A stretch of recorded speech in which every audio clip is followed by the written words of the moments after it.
Alright, so in this video, let's talk about conditional formatting. So conditional formatting is when you want to format things based on a condition, pretty much the way it sounds.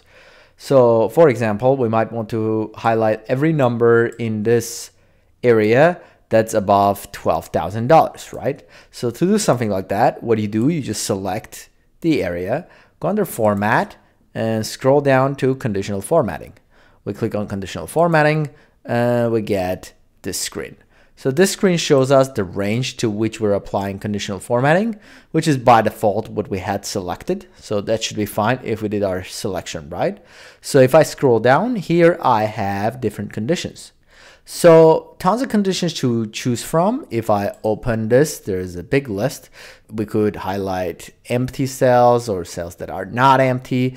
In this particular case, we're trying to highlight every number that's above 12,000. So I'm going to scroll down until I find this option greater than. So we can do greater than or equal to.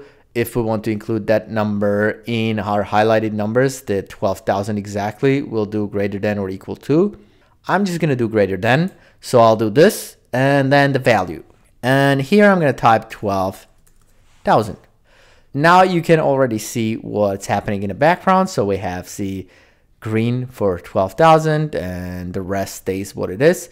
Now then you select the formatting. So you just choose how do you want that cell to look. So if you don't want to be green, you want a different background color, you just go ahead and choose that. If you want a different font color, you go ahead and choose your different font colors. You can also make it bold, as you can see, or basically just apply some styling to your cell. So once we're done, we hit done and we have successfully applied conditional formatting. So if I X out of the screen and go here, we'll see every cell above 12,000 is highlighted in this formatting. Now, conditional formatting is dynamically applied to your cells. What that really means is that if this number changes to something that's less than 12,000, it's just going to lose that formatting. I'm going to undo that, Command Z. And the same way, if we have a cell that gets a number that's greater than 12,000, we will also apply that formatting dynamically to the range that we used. So I'm going to undo that. So that's basics of conditional formatting. Basically, highlight the area you want conditional formatting for, format conditional formatting, and start looking for the option you want. Now, if you decide you want to remove conditional formatting, you pretty much do the same thing. So if we go back to conditional formatting, see the rule we did apply shows up. If you want to change it, maybe you want to change the formatting or something like that, you go here and click on this and start changing whatever you need to change. I'm going to X out of that. Otherwise, if you just want to get rid of it, you go back to conditional formatting and you can just highlight the rule and see this little like trash icon. We click on that and the conditional formatting is gone. We can apply multiple conditional formatting to the same area. So let me show how that's going to work. Let's say I do conditional formatting for all numbers, again, above 12,000. I'll do this color. Maybe I'll change it to blue the way we had. That's fine. Done. And then I'm going to do another rule. So I'm going to add another rule to the same range. And again, choose greater than. And this time, I'm going to choose to apply that to every cell that's greater than 11,000. I hit done. Now we have two conditional formatting applied to the same range of numbers. And you can see everything above 12,000 is blue and everything above 11,000 it's yellow. Now, the reason it works this way is because these conditional formattings, I applied them in that same particular order that I did. Now, if I didn't do them in that particular order, what could have happened is that this yellow could have appeared above the other ones. So let me just show you what I mean by that. So see here, there is this order you can change. So if you roll over, you'll see this little dots. I can drag this and put it below. And now because this blue condition appears as a lower priority in our list, it's yellow that overrides the blue, and we cannot really see the blue happening. So you sometimes might want to just change these orders by dragging them to choose the priority, which one is the top level, the second level, third level, and so on. And you can keep adding more if necessary. I'm going to delete these two together. Another interesting thing about conditional formatting is that instead of hard coding our number, we can also apply conditional formatting with a cell reference. So let me show you what I mean. So let's say I want to go here and type a number, let's say 12,000. Maybe I'll format it to make it look good. That really doesn't matter. Now what I'm going to do, I'm going to select these cells. I'm going to go back to my conditional formatting. And then again, apply the rule. I'm going to say greater than. And I'm going to select the value. So this is where I used to type 12,000. Now instead what I'm going to do, I'm going to refer to this cell.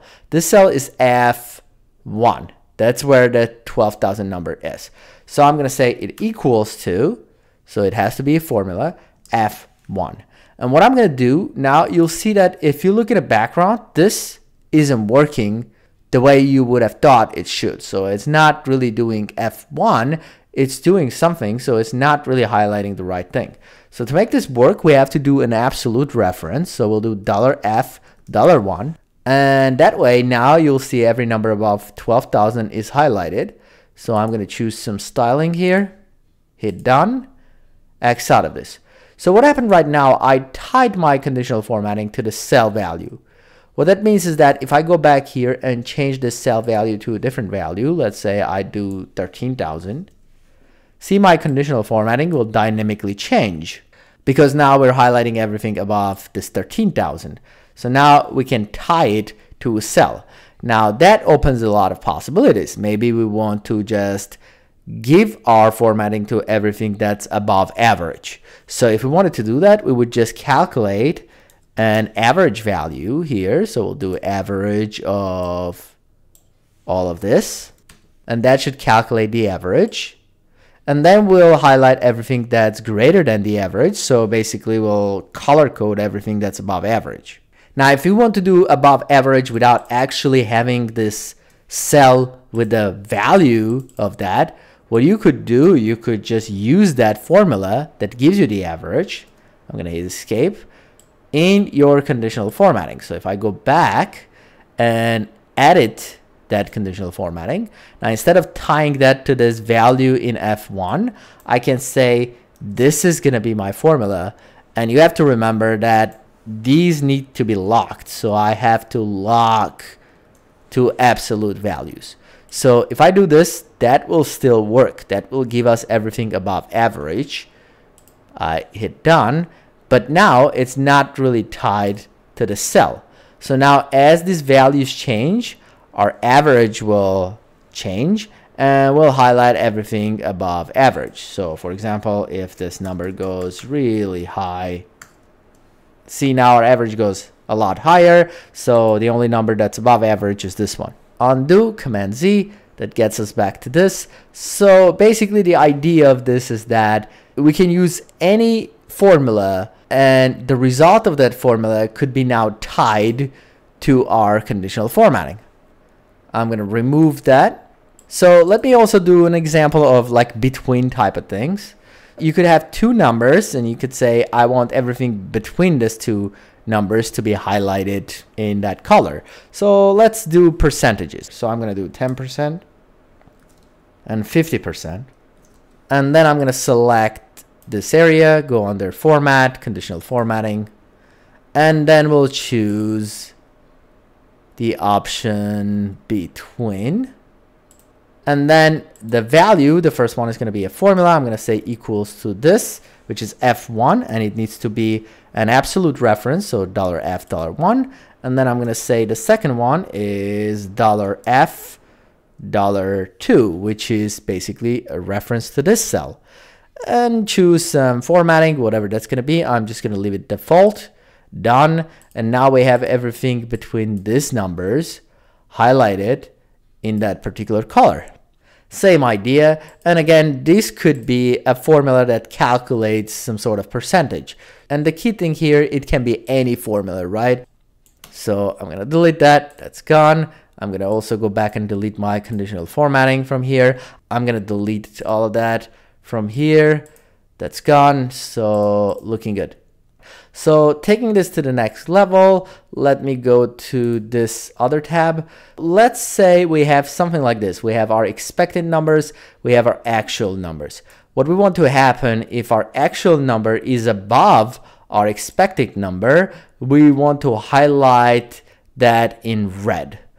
So now it's not just one number I'm tying this to. I want this to basically work row by row like this. So to do something like that, what I'm going to do, I'm going to select the area that's going to get the formatting. And I'm going to go under format and I'm going to do conditional formatting. So here, I'm going to scroll down and choose greater than option. I want to make sure that this happens when the value of that cell is greater than the cell on the left.